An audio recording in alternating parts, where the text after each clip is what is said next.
The first time we were racing into space, it was about national pride. The eagle has wings. This time, it's about money. The International Space Station is a near-zero-gravity laboratory dedicated to scientific research. The end of NASA's Shuttle program left the world with only one way to get there: Russia. We're forced to pay over $70 million per seat to the Russians just to go to the space station. It's just kind of embarrassing that the United States has to thumb rides from the Russians. There is a better way. A new shuttle will soon take flight, but NASA won't be making it. Private companies will. And liftoff of the Falcon 9 rocket and Dragon. We're building this in anticipation of a market emerging. NASA is hosting a competition for private enterprise to build a spacecraft to shuttle humans back and forth to low Earth orbit. And that contract will be worth billions. I think commercial space today is much like commercial aviation was back in the late 20s and 30s. It's being enabled by the government, but eventually it's going to take off. There's competition, and competition is good. Contenders in this heated race: Boeing, SpaceX, and Sierra Nevada. And the stakes are high. One, release. All multi-billion-dollar aerospace companies, each determined to win the NASA contract in order to become the leader in the emerging space industry. SpaceX is the youngest contender. Born in 2002 from PayPal billionaire Elon Musk, his company set out with a lofty mission to colonize Mars. Do you ever question if you're crazy? Yes. I think it's important to question your sanity, because at the point at which you stop questioning your sanity, you're probably insane.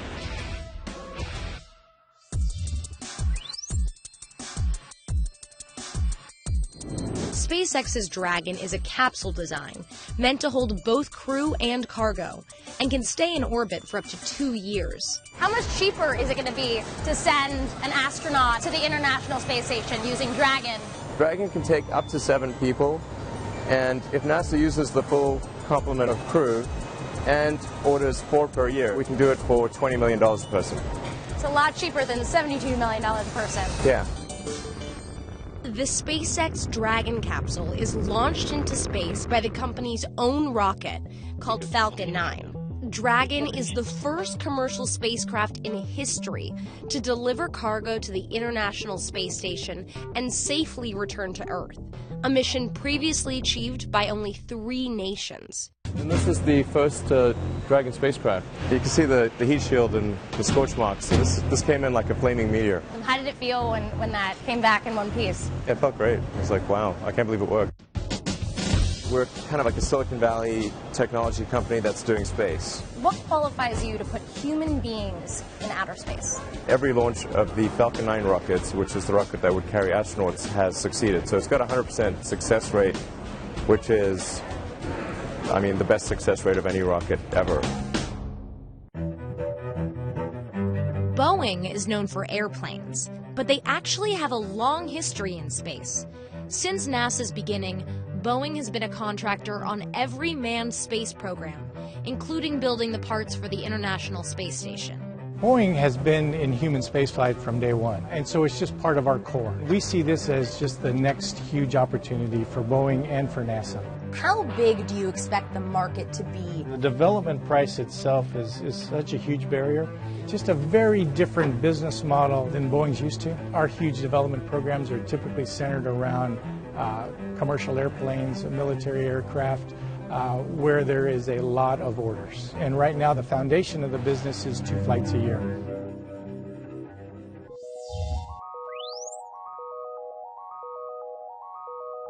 Boeing's CST-100 is also a capsule. Their weldless design makes their craft stronger and lighter than traditional models. Come on in. Okay. How many astronauts will fly in this capsule? Right now we've configured it to fly up to 5, but the CST-100 is designed for up to 7. We have a significant experience, obviously, in capsules from Mercury and Gemini, Apollo. The capsule was an easy decision. But what about comfort? This isn't exactly the most comfortable position I've ever been in. No, absolutely, but you could have a very rough landing. We needed to make sure that this design would satisfy even the roughest potential landing. And then there's aerospace insider Sierra Nevada. You've probably never heard of them, despite the fact that they launch something into orbit about every 2 to 3 weeks. Sierra Nevada has been around for over 50 years. One of the things people see when they come here is they see wonderful technology. They see a spaceship that's already flying in a short period of time. You guys are up against Boeing and SpaceX. What makes you think that you can take them on? How many people knew Google before they started?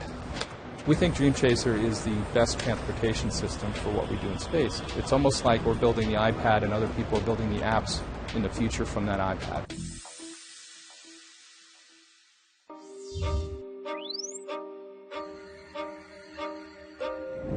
Sierra Nevada's Dream Chaser design is the only one in the competition that is not a capsule.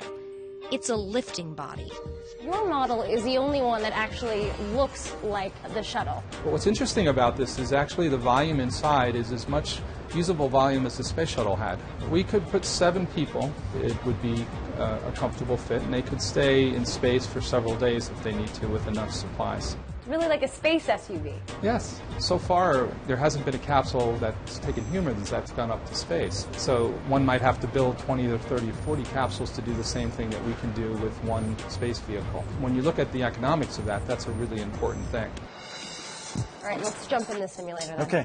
Look at the front window. I see the runway See right the there. runway? Yeah. Doesn't fly like an airplane, but it lands like an airplane. The fact that the Dream Chaser requires a landing strip, that sets it apart from the competition. For us, we can land pretty much on any runway 8,000 feet or longer in the world. Because we don't enter like a capsule, we pull a lot less G's on entry. We come in at a very low 1.5 G's. So you can come in, land on runway with a sensitive payload. The scientists can get to that payload within 30 minutes because it's right there on the runway.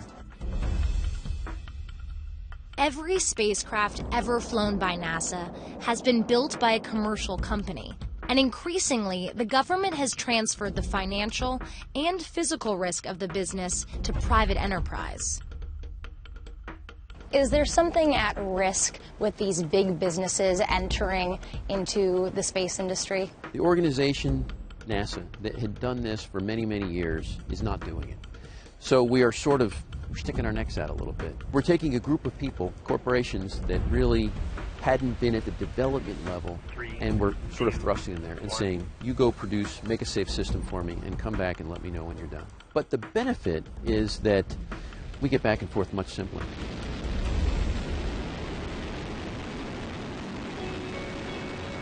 Conquering a new frontier requires having a destination.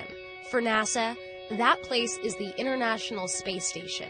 It's the most expensive single object ever created. Projected to cost the U.S. $8 billion. In the end, ISS costs $60 billion. And that's not including operating costs or the initial cost of the shuttle program. All in, the price tag is an estimated $150 billion. ISS infrastructure is expected to last until 2028 before requiring costly maintenance. But government funding has only been committed until 2024. If a manned commercial space shuttle won't launch before 2017, commercial companies will be left with little time to make a profit. To justify the cost, these private companies are betting that there is business beyond ISS. There is a potential for a huge business opportunity. There is going to be an incredibly robust and interesting capability to get not just American astronauts back and forth to low Earth orbit, but perhaps paying commercial customers someday to a destination that certainly doesn't exist today. Fast forward 10 years, I wish I could look in my crystal ball and say that this is going to take off, and in a matter of 15 or 20 years, we're going to have a couple space stations orbiting the Earth, perhaps a hotel, back and forth to which we take, wealthy but paying passengers nonetheless. It's about when you build it, will they come? The original space race was driven by nationalism. Right. Is the new space race driven by the bottom line of private enterprise? In my case, I have an ideological drive. The thing that really matters is to establish a base on Mars, in my view, for us to become a multi-planet species. Establishing an insurance policy for life itself. Elon Musk has sunk $100 million of his own fortune into SpaceX. Do you see then the Commercial Crew Program as a step in that direction? Is that why this is important to SpaceX? It's going to be helpful towards creating a base on Mars. For Boeing, SpaceX, or Sierra Nevada, winning this contract would secure their company's survival. Whoever wins this contest, are they set to be the next major player in space exploration? Yeah, I really think so. This is the time. Will this design die if Boeing does not win the NASA contract? We'd have to go back and see whether you could close the business case by moving forward without the help from NASA on the development. What will it mean for Sierra Nevada if you lose this race, if you don't win the contract? By the time this decision gets made, we would have had a lot of maturity on the vehicle, so there is a strong likelihood that we will be able to take what we've learned and move it to other markets. It would slow us down because we would have less money to spend in that direction, but we'd continue launching satellites as well as launching cargo to the space station and bringing cargo back from the space station. Every spacecraft we've ever flown has been built by a commercial company.